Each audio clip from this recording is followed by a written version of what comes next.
네, 목요일에는 해외 축구 이야기 나누고 있습니다. 영국과 한국으로 가는 이원 축구 방송 이건 김정용의 해축통신 시작합니다. 먼저 풋볼리스트 김정용 기자와 인사 나누겠습니다. 어서 오십시오. 안녕하세요, 김정용입니다. 네, 영국에 있는 이건 기자도 연결합니다. 안녕하세요.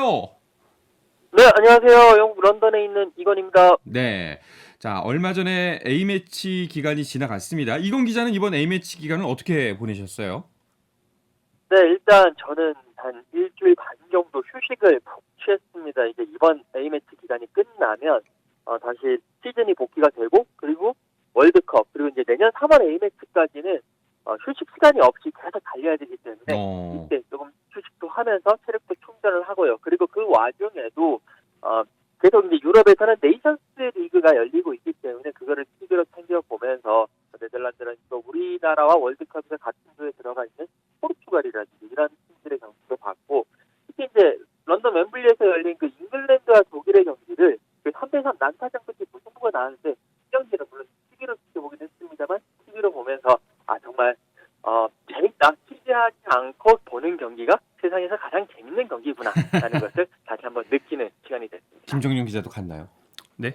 그 취재하면서 보지 않는 경기가 세상에 제일 재밌는 경기라고. 그렇죠. 예, 그런 건 뭐 동감할 수 있죠. 네. 맞습니다. 네. 근데 이번 경기 결과를 보니까 잉글랜드가 결국 독일이랑 무승부가 나면서 단 1승도 없어요. 이번 네이션스리그 마감이. 네, 1승도 없는 팀이 순위를 올리기 힘들겠죠. 그렇죠. 주 최하위입니다. 그래서 주 최하위로 이제 승강자였기 때문에 강등이 되고 말았어요. 잉글랜드가 이 6경기 연속 무승에 그친 건 29년 만에 처음 있는 일이라고 합니다. 네이션스리그가 사실 이변도 많고 원래 뭐 전력대로 안 가는 경우들이 많긴 해요. 이 같은 조에서 조 1위, 2위가 이탈리아, 헝가리인데 이탈리아, 헝가리는 이번 카타르 월드컵 못 나가는 팀들이에요. 네. 그리고 월드컵 우승 후보라고 했던 독일, 잉글랜드가 3, 4위입니다. 이렇게 뭐 월드컵 예선 성적과 네이션스리그 성적이 완전 반대로 되는 이런 일들도 일어날 정도로 굉장히 좀 이변이 많은 대회이긴 한데 그걸 감안하더라도 창피한 건 뭐 창피한 거고요. 그렇죠. 강등이라는 게 좀 치명적입니다. 왜냐하면 이제 네이션스리그는 승강제가 있기 때문에 네. 다음번 네이션스리그에서는 2부 리그에 해당하는 리그 B로 내려가는데 그건 뭡니까? 똑같이 매번 상대하는 팀들의 수준이 떨어졌다는 거예요. 그러니까 한국으로 치면 좋은 평가전 상대를 못 잡고 나쁜 평가전 상대를 잡는 그런 게 늘 문제로 지적이 되잖아요. 잉글랜드는 자동적으로 좀 더 약한 팀들과 매번 경기하게 생겼습니다. 그렇군요. 이 네이션스 리그를 우리가 전해드리다 보면은 늘 이제 승강제, 이제 뭐 강등 이야기가 계속 나오는데 어떤 방식으로 진행되는지 청취자 여러분들 중에 모르시는 분들도 계실 것 같아요. 간단하게 설명을 해주시죠. 이건 축구 팬들한테도 상당히 생소한 대회에 속합니다. 네. 왜냐하면 관심이 별로 없어요. 3회째나 됐는데도. 네. 이 네이션스 리그는 18, 19 시즌에 출범을 했는데 네. 유럽 축구연맹이 굉장히 욕심쟁이라서 다 대회 말고 남들 다 대회할 때 말고 남들 평가전 할 때조차 우리끼리는 대회를 하자. 그래서 모든 평가전을 대회화한 거예요. 네네. 그래서 유럽의 모든 팀을 1부부터 4부까지 4개 리그로 나눠서 승강제가 존재하는 그런 리그 대회로 만든 겁니다. 네. 그래서 최상위가 1부 2극적인 리그 A인데 이 리그 A의 각조 1위 4팀이 챔피언 결정전에 해당하는 플레이오프에 진출을 해서 유럽 전체 네이션스리그 1위 팀을 뽑게 되고요. 그 나머지 리그 사이에서는 승강제가 활발하게 진행이 됩니다. 그러니까 A부터 D의 4개의 리그로 나누고 거기서 1위의 각조 1위가 이제 토너먼트를 치른다는 거죠. 네, 잉글랜드 같이 각조 4위 있는 팀들은 이제 리그 B, 그러니까 2부 리그로 떨어지는 거고요. 그렇군요. 이건 기자님, 잉글랜드가 이번에 그렇다면 리그 B로 강등이 된 거잖아요. 영국 현지 반응이 굉장히 좀 안 좋을 것 같은데요. 네, 맞습니다. 잉글랜드 대표팀이 이번 그 독일과의 경기에 앞서 가지고 이제 열렸던 그 이탈리아와의 경기에서 이제 패배를 하면서 리그 B 강등이 확정이 됐습니다. 이제 강등되는 순간에는 이제 그 잉글랜드에 있는 많은 언론들이 이건 굴욕이다, 정말 그 부끄러워해야 한다라는 식의 그런 평가들을 많이 냈고요. 특히나 이 네이션스 리그 B로의 강등 자체보다도 이거 지금 리그 B로 강등이 됐는데 이런 경기를 안 좋게 된다면 이제 2달 후로 다가오고 있는 카타르 월드컵에서 과연 성적을 낼 수 있겠느냐라는 그런 걱정하는 분위기가 팽배하고 있습니다. 이제 일단 네이션스 리그에서는 특히나 이제 몇 수 아래로 봤던 헝가리에게 진 것이 가장 큰데 그것도 헝가리에게 홈에서 열렸으니까 잉글랜드 홈에서 열린 경기에서 0대4로 완패를 당하면서 큰 충격을 받았고요. 잉글랜드가 이번 네이션스 리그 6경기에서 단 4골밖에 못 넣었거든요. 근데 이 4골도 사실은 이제 마지막 경기 독일전에서 3골 몰아친 거를 빼면 나머지 5경기에서는 딱 1골밖에 못 넣은 것이 됐기 때문에 잉글랜드 입장에서는 월드컵에서 미국, 이란, 웨일스와 경기를 하는데 우리가 우리가 한 두 수 아래로 봤던 헝가리한테도 홈에서 0대4로 지는데 그보다 헝가리보다 조금 더 전력이 좋다고 할 수 있는 뭐 미국이란지 웨일스를 상대로도 과연 우리가 승리할 수 있겠느냐라는 그런 부진을 걱정하고 있고 특히나 이 가레스 사우스게이트 감독에게 많은 그 비난의 화살이 이렇게 날아가고 있습니다. 그러니까 이제 사우스게이트 감독도 독일과의 경기 끝나고 난 이후에 내가 그 계약 기간이 2024년까지 되어 있는데 그 계약 기간이랑 방패에 숨지 않겠다. 이번 카타르 월드컵에서는 다를 것이다. 성적으로 보여주겠다라고 이야기를 하고 있는데 네. 지금 이 잉글랜드에서는 월드컵에서 부진하면 계약 기간 관계없이 사우스게이트 감독 잘라야 된다. 그리고 새로운 감독을 물색해야 된다라고 이야기를 하고 있고요. 지금 그 토트넘을 이끌었던 마우리시오 포체티노 감독을 데리고 와야 된다라는 뭐 그런 이야기들도 솔솔찮게 들리고 있습니다. 그러게요. 근데 좀 이게 그 월드컵을 앞두고 그래도 큰 대회인데 이런 식으로 진출을 하게 된다면은 뭐 우승에 도전할 수 있을까요? 좀 위태위태한 거 아닙니까? 네, 저희가 우리 방송에서 우승 후보 중에 한 팀으로 거론한 적도 있을 정도로 그럼요. 예. 멤버는 굉장히 화려한 팀이고 뭐 유로 준우승국이고 여러 가지로 좋은 점이 많았는데 최근 6월부터 9월까지 한 3달 동안 뭐 굉장히 안 좋아졌어요. 근데 이제 네이션스리그에서 성적이 안 좋은 게 경기력은 좋은데 승점만 안 나오는 그런 경기들도 있지만 그게 아니고 잉글랜드는 경기 내용이 떨어져서 우려가 더 큰 겁니다. 그러니까 주요 선수들이 특히 경기력이 하락하고 사우스게이트 감독이 중용했던 선수들의 컨디션이 떨어졌어요. 예를 들어서 9월 2연전 모두 수비수 맥과이어와 스톤스가 뛰었는데 네. 각각 뭐 맨유와 맨체스터 시티의 스타 수비수들이지만 요즘 대표팀뿐 아니라 프로에서도 경기력이 굉장히 안 좋아요. 게다가 뭐 잉글랜드에서는 좀 비중이 있는 미드필더 핸더슨, 또 공격 자원인 그릴리시 이런 선수들이 다들 하향세기 때문에 사우스게이트 감독의 고민이 정말 깊을 것 같고 네. 그래서 이번 월드컵 앞두고 딱 2경기 하는 이 마지막 기회에서 새로운 선수를 거의 실험을 안 하고 기존 자원들만 가지고 좀 전력 극대화를 꽤 해봤는데 안 됐어요. 그렇기 때문에 문제가 커졌습니다. 좀 우리 상황이랑 비슷한.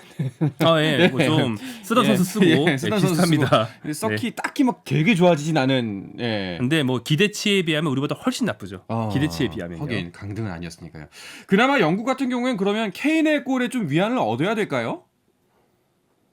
지금 잉글랜드의 언론이라든지 잉글랜드 사회가 이제 뭔가 영웅 만들기를 뭐 늘상 그래왔지만 특히나 월드컵을 앞두고는 영웅 만들기에 집중을 하고 있는데 계속 요 최근 몇 년 동안에는 해리 케인이 잉글랜드 언론의 영웅 만들어진 영웅이 되고 있고 이번 그 네이션스 리그 같은 경우에서도 해리 케인 선수가 2골을 넣었습니다. 6경기에 2골 넣었는데 물론 이제 이 2골 모두가 페널티킥 골이긴 합니다만 그래도 잉글랜드 언론은 이 2골에 주목을 하고 있고 지금 케인이 대표팀 경기에서 75경기에 나와서 51골을 넣었거든요. 이게 웨인 루니 선수가 가지고 있는 잉글랜드 대표팀 최다골 기록인 53골에 딱 2골 차로 다가갔습니다. 그렇기 때문에 이번 11월 카타르 월드컵에서는 아무리 뭐라고 그래도 케인이 그래도 뭐 골을 못 넣진 않을 거기 때문에 페널티킥이라도 나오면 그렇죠. 페널티킥으로 골을 넣을 수 있기 때문에 이번 월드컵에서는 이 대표팀 최다골 기록인 53골은 분명히 넘어설 거다. 시간 문제다라고 생각을 하고 있는 부분이고요. 그와 동시에 케인의 최다골과 함께 카타르 월드컵에서 팀 성적이 같이 올라오면서 뭔가 8강, 4강 결승까지 오르는 그런 시나리오를 자신들 나름대로의 방식으로 잉글랜드 언론이 희망 섞인 시나리오를 계속 쓰고는 있습니다. 네. 과연 그게 현실로 나올지는 좀 지켜봐야 될 것 같아요. 그렇군요. 자, 그리고 이번에 네이션스 리그에서 우리나라 대표팀 입장에서는 포르투갈의 경기력이 좀 많이 주목이 됐을 거예요. 우리의 맞상대기도 하지 않습니까? 어땠나요? 네, 포르투갈은 이번 2경기에서 체코에 4골을 넣으면서 대승을 거둔 뒤에 그다음에 그 조 1위 결정전에 해당하는 경기에서 스페인에 졌어요. 네네. 0대1로 패배해서 결국 조 2위가 됐고요. 그래서 1승 1패입니다. 대승을 한번 하긴 했지만 체코가 그조 최약체였기 때문에 뭐 큰 의미 부여는 다들 하지 않는 것 같고 이 네이션스리그 6경기 중에서 강호 스페인과 1무 1패에 그치면서 좀 경쟁력을 못 보여준 게 아니냐라는 우려가 커지고 있어요. 네. 포르투갈의 페르난도 산투스 감독이 좀 답답한 전술을 비판받아 왔는데 이번 2연전에서도 그런 모습 고치지 못했고요. 뭐 긍정적인 요인 몇몇 선수들의 부상도 있지만 가장 불안한 건 호날두입니다. 네. 호날두 선수의 경기력 저하. 포르투갈이 좀 소극적인 축구를 한다면 결국엔 득점 루트는 공격수를 향해서 뭐 롱패스를 주고 공격수가 스피드로 역습을 혼자 해내고 뭐 그런 상황들이 많이 나와야 되는데 호날두가 37살이라서 예전만한 스피드가 안 나와요. 이제는 달리기 경주를 하면 아마 김민재한테 무조건 질 거고 뭐 다른 센터백 뭐 박지수나 조유민이랑 경기에서 질 수도 있습니다. 그 정도로 스피드가 떨어졌어요. 그렇기 때문에 호날두의 스피드 저하가 포르투갈 공격에 상당히 치명적으로 작용하는 게 좀 우려로 떠오르고 있습니다. 저는 이제 하이라이트를 봤거든요, 스페인전을. 근데 좀 많이 답답해하더라고요, 호날두 선수가. 우리와는 좀 뭐 인연이 썩 좋은 인연은 아니기 때문에 네네. 그러게 되는데 또 이제 또 세월의 장사 없는 모습을 보니까 안쓰럽다는 느낌도 조금은 들더라고요. 네, 자기 관리의 화신이라고 그랬거든요. 그렇죠. 그래서 30대 중반까지도 신체 능력 기반의 축구를 할 수 있다는 게 대단하다는 얘기를 했었는데 세월엔 장사가 없습니다. 네. 특히 축구 같은 좀 정말 많이 뛰어야 되는 종목에서는 더 그렇고요. 자, 호날두의 활약에 대해서는 영국 현지에서도 주목을 많이 했을 것 같은데요. 어떤 의견들이 나왔나요? 네, 포르투갈의 그 네이션스 리그 경기가 끝난 이후에 많은 이 영국 언론들은 호날두 선수의 뭐 찡그리는 표정이라든지 뭐 안 좋아하는 표정, 약간 그런 부정적인 표정을 이 신문에 딱 실으면서 호날두가 이제 드디어 좀 많이 떨어졌다. 호날두의 경기력이 안 좋아졌다. 포르투갈 쪽에서도 안 좋아한다. 라는 식의 부정적인 비판적인 기사들이 많이 나왔습니다. 이미 이 네이션스 리그를 앞두고 메뉴에서도 벤치로 밀렸기 때문에 이 호날두가 네이션스 리그 2연전을 통해서 뭔가 반전의 발판을 마련하지 않겠느냐. 네. 라는 특히나 맨유 쪽을 지지하는 그런 언론에서는 그런 기대 섞인 보도들을 많이 했었습니다만 결국 골이 없었고요. 이제는 호날두, 더 이상 호날두에 대해서 기대를 해서는 안 된다라는 쪽으로 많은 언론들의 그런 논조도 바뀌고 있고 맨유의 다음 7번은 누구냐 뭐 이런 식의 기사들이 나오는 걸로 봐서는 호날두에 대한 실망이 영국에서도 이만저만한 것이 아니다라고 보실 수가 있겠습니다. 그야말로 좋은 먹잇감이 됐겠네요. 그렇죠. 자, 그러면은 이제 네이션스 리그 이번 9월 A매치 기간이 지나면서 네이션스 리그의 4강이 다 가려진 건가요? 네, 말씀드린 것처럼 리그 1, 리그 1부 리그의 각조 1위 팀이 플레이오프에 진출을 하는데 그 네 팀이 나왔습니다. 네. 1조에서는 크로아티아가 이제 프랑스를 누르고 진출했고요. 어... 2조에서는 이탈리아, 월드컵도 못 나오는 네. 팀인데 여기서 네. 플레이오프 나갔습니다. 그 다음에 4조에서는 네덜란드가 벨기에를 누르고 이제 1위를 차지했고요. 그리고 말씀드린 것처럼 스페인이 포르투갈을 잡으면서 합류해서 이제 4강이 형성이 됐습니다. 자, 여기서 뭐 크로아티아, 이탈리아, 네덜란드 그리고 스페인인데 이탈리아가 과연 월드컵 불발의 그 한을 네이션스 리그에서 풀 수 있을지 이 4강 뭐 결과를 예측해 본다면 뭐 예측을 할 수 있으니까요. 어떤 경기가 펼쳐질 것 같나요? 일단 이 이탈리아 같은 경우에는요. 이번 월드컵에서 나서지 못하기 때문에 모든 한을 이 네이션스 리그에 우승으로 풀어야 되겠다라는 그런 이제 의지가 팽배하긴 한데 문제는 이탈리아의 경기력도 그렇게 좋은 편은 아닙니다. 그러니까 잉글랜드, 독일, 헝가리 같이 이제 계속 3조에 편성돼 있었는데요. 이탈리아도 이제 마지막 경기 헝가리와의 맞대결에서 꼭 승리해야 되는 상황에서 결국 승리해서 오르긴 했습니다만 전체적으로 3승 2무 1패에 조금 전체적으로 좀 부진한 모습을 보이면서 간신히 조 1위에 이제 등극을 했다라고 보실 수가 있고요. 이탈리아의 지금 뭐 여러 가지 또 선수들의 부상이라든지 여러 가지 또 선수들 전체의 경기력 저하를 봤었을 때는 파이널에서 크로아티아, 스페인, 네덜란드 아마 이제 네덜란드에서 경기를 할 가능성이 큰데 네. 이 팀들을 상대로 토너먼트긴 하지만 좋은 모습을 과연 보여줄 수 있을까? 여기에 대해서는 계속 의문 부호가 뜨는 것이 사실. 그렇군요. 아까 말씀하셨을 때는 크로아티아가 프랑스를 꺾고 올라왔다고요? 네, 프랑스도 깍딱하면 강등될 뻔했어요. 오. 잉글랜드랑 같은 신세가 될 뻔했습니다. 이게 네이션스리그가 조별리그 6경기인데 네. 초반 4경기 동안 프랑스가 2무 2패였어요. 그런데 이번 9월 2연전에서 1승 1패로 그나마 단 1승을 거두면서 간신히 강등을 면했습니다. 오스트리아를 떨어뜨렸는데요. 프랑스는 뭐 잉글랜드와 조금 다르게 좀 변명거리가 있다면 부상자가 정말 많았습니다. 네. 특히 이제 마지막 경기 앞두고는 10명 넘게 부상당했을 정도였고 골키퍼 포지션이 특수 포지션이라서 부상자가 나오면 좀 추격이 심하잖아요. 근데 토트넘의 골키퍼로 인해 친숙한 요리스 골키퍼가 다쳤고 그 뒤에 백업 골키퍼로 굉장히 기량이 출중한 매냥까지 다치면서 넘버 3 골키퍼인 아레올라라는 선수가 정말 오랜만에 A매치를 뛰어야 했을 정도로 네. 프랑스는 라인업 중에 절반이 생선 선수였어요. 그래서 좀 잉글랜드와는 상황이 좀 다르고 그 선수들이 복귀한 뒤에 월드컵을 하게 된다면 뭐 괜찮지 않겠느냐라는 좀 긍정론도 있습니다. 그렇군요. 그런데 이 두 분께서 하시는 말씀을 좀 종합해 보면은 사실상 네이션스 리그가 이변이 많고 뭐 좀 뜻밖의 결과가 많이 나온다라고 말씀하셨는데 관심이 크게 없는 거 아닙니까? 현지에서도 예. 이거 뭐 어쨌든 대회니까 예. 뭐 무조건 우승하겠다, 뭐 플레이오프 진출하고 싶다 이렇게 감독들이 말은 해요. 네. 그렇게 말해놓고 막상 경기에는 후보 내보냅니다. 아, 네, 월드컵을 위한 평가전으로 생각하는 경향이 있는 거죠. 동기부여가 안 되는군요. 네, 선수들 좀 대충 뛰는 거 아닌가라는 얘기가 지속적으로 나올 정도예요. 네. 알겠습니다. 또 그 사이 어떤 A 매치들이 축구 팬들의 관심을 모았나요? 네, 유럽 얘기를 쭉 했으니까 네. 우리한테 친숙한 다른 강호 얘기를 해보면 남미의 두 우승 후보는 모두 이제 9월 2연전을 연승으로 마무리했습니다. 브라질은 한국의 상대라서 좀 관심을 많이 가졌던 가나에 네. 3대0 대승을 거뒀고요. 그다음 튀니지에 5대1로 승리를 했습니다. 그다음 아르헨티나가 온두라스의 3대0, 자메이카에 또 3대0 완승을 거뒀는데 보시면 두 팀 모두 이제 유럽 팀을 잡을 수 없다 보니까 또 뭐 그렇다고 해서 아주 강팀들끼리 돈을 많이 써서 붙을 수는 없는 상황이 있거든요. 네. 이 축구협회들의 상황이. 그래서 비교적 약체를 상대했다는 점에서 뭐 진검승부는 아니었지만 그래도 두 나라 모두 이제 대승을 거두면서 월드컵 준비를 착실히 하고 있습니다. 알겠습니다. 자, 이렇게 A매치를 마친 선수들은 소속팀으로 돌아가서 각 리그에서의 경쟁을 이어가게 됩니다. 이 이야기는 잠시 쉬었다가 와서 나누도록 하겠습니다.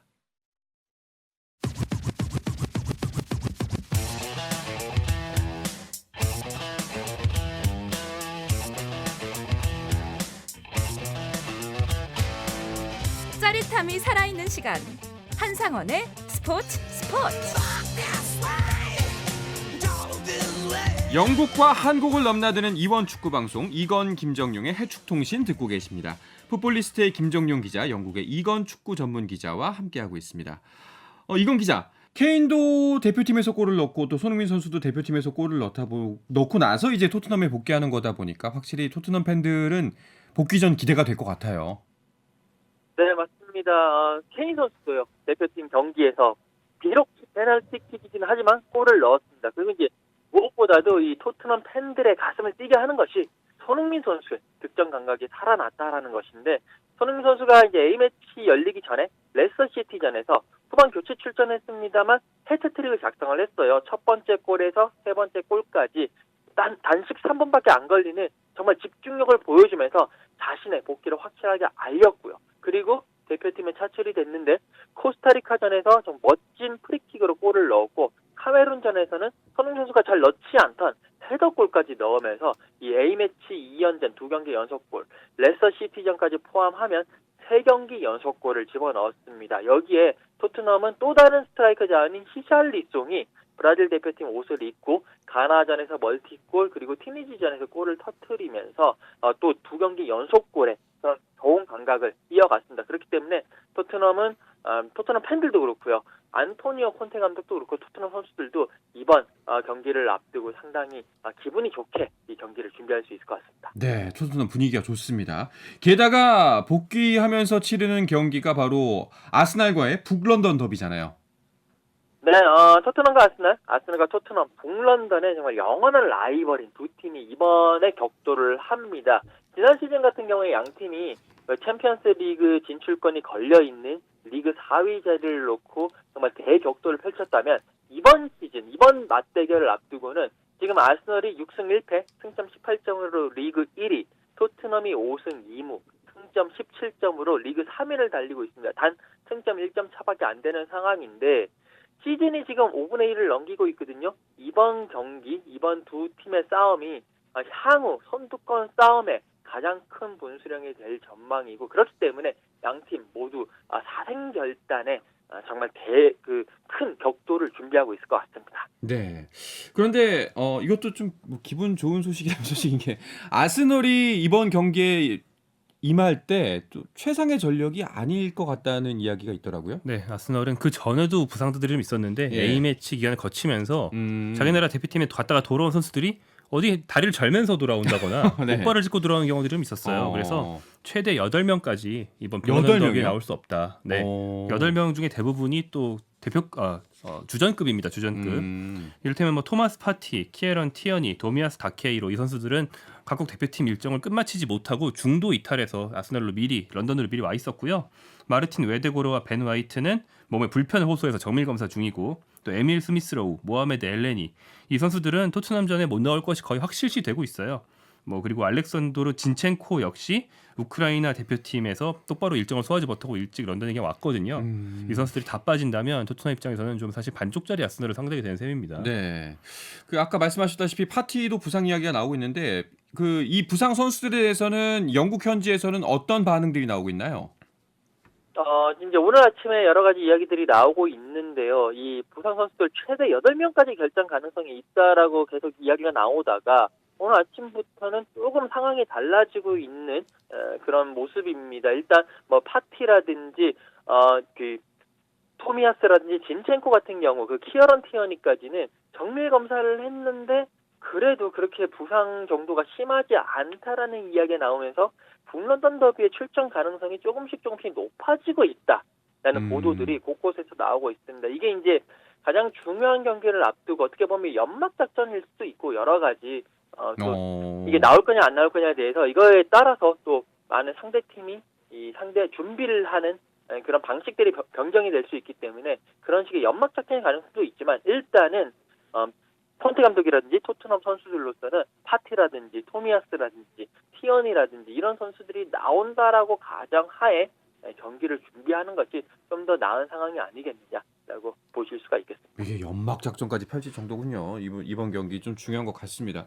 또 특히나 뭐 만약에 파티 선수가 그 가나 우리 월드컵 상대인 가나 선수이기 때문에 좀 소식이 남다르게 다가옵니다. 이게 조금 딜레마가 있는 게 공정한 스포츠에서 상대방의 부상을 네. 기뻐해야 하는지 아니면은 뭐 어떻게 슬퍼해야 하는지 좀 그런 부분이 있네요. 네, 뭐 사실 뭐 마냥 웃을 수는 없는 일이지만 누가 네. 다쳤다는 게 네. 사실 한국의 진출 가능성이 올라가는 건 사실이죠. 만약 파티의 부상이 장기화된다면요. 네. 이제 가나 대표팀 같은 경우는 월드컵 본선 진출 확정하고 나서 각국에 흩어져 있던 그 가나 출신 이민 2세, 3세 선수들을 대거 끌어모아서 그렇죠. 지금 거의 국대표팀에서 없는 개념인 영입을 네. 여러 건을 해냈어요. 팀을 새로 만들고 있거든요. 하지만 이런 상황일수록 그 대표팀에서 오래 뛰어온 어떤 중심을 잡아줄 선수가 필요하지 않겠습니까? 파티가 그러면 상당히 중요했는데 만약에 빠진다면 가나는 정말 모래알이 될 수도 있어서 대표팀 입장에서는 뭐 가나 입장에서는 특히나 중요하겠네요. 굉장히 중요할 겁니다. 예. 아까 그 강조를 하셨지만 만약에 이 경기에서 토트넘이 아스날을 이기면은 토트넘이 1위로 올라설 수 있는 상황인 거죠.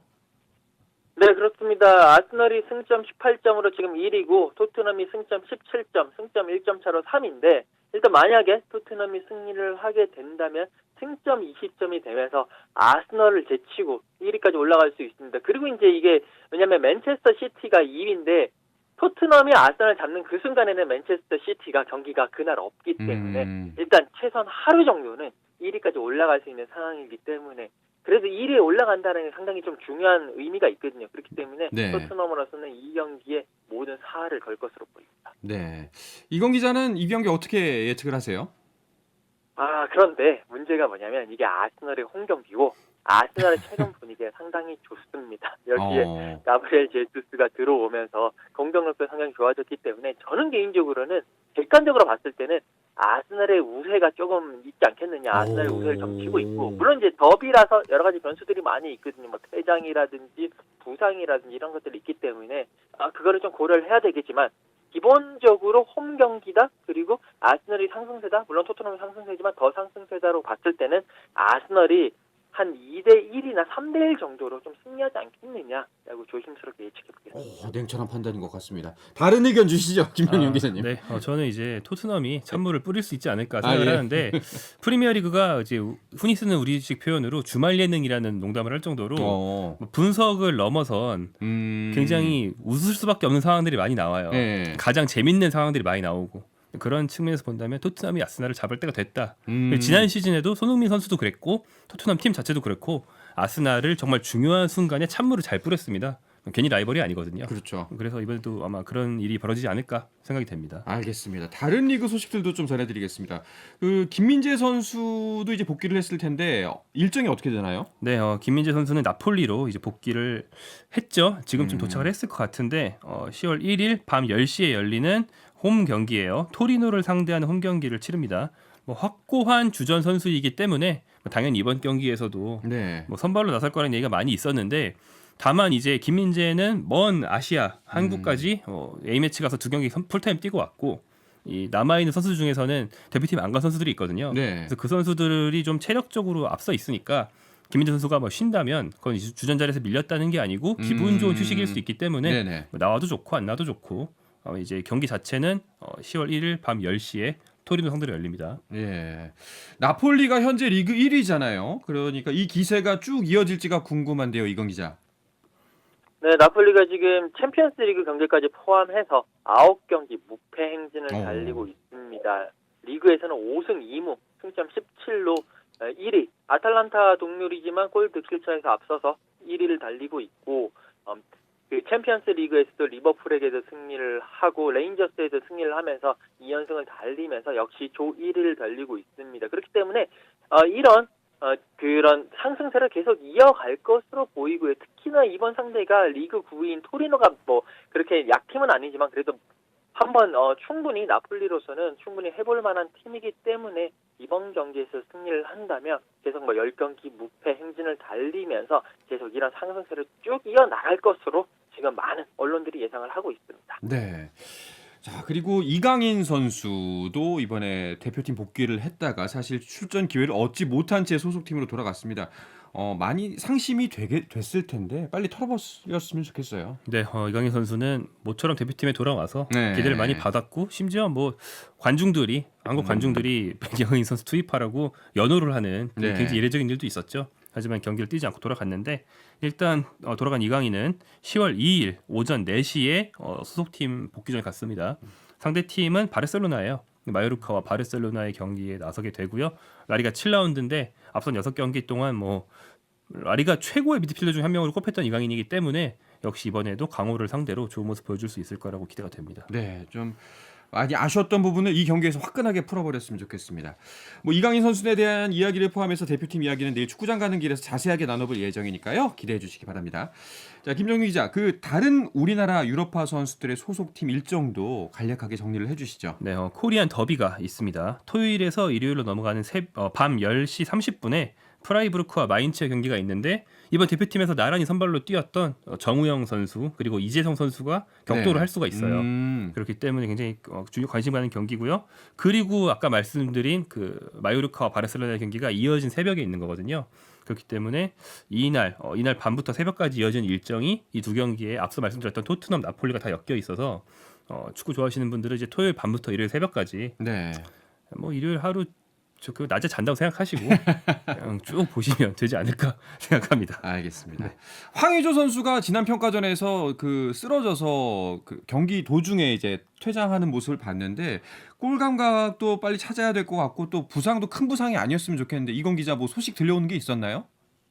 네, 일단 황의조 선수가 저희도 그 경기를 보면서 9분 만에 쓰러지면서 뭔가 제스처 보면서 혹시나 큰 부상이면 어떡하나 라고 걱정을 했었습니다만 결국 이 이후에 여러 가지 검진을 하면서 단순 근육통으로 판명이 나면서 좀 그런 가슴을 좀 쓸어내렸습니다. 이제 문제는 골 감각인데 올림피아코스 이적 후에 6경기에서 아직 골이 없거든요. 마수골이 골이 없기 때문에 이번에 돌아가서 너무 잘 몸을 추스려서 골도 넣고 다시 한 번 더 날아오르는 황의조 선수가 되길 바라고 있습니다. 네, 알겠습니다.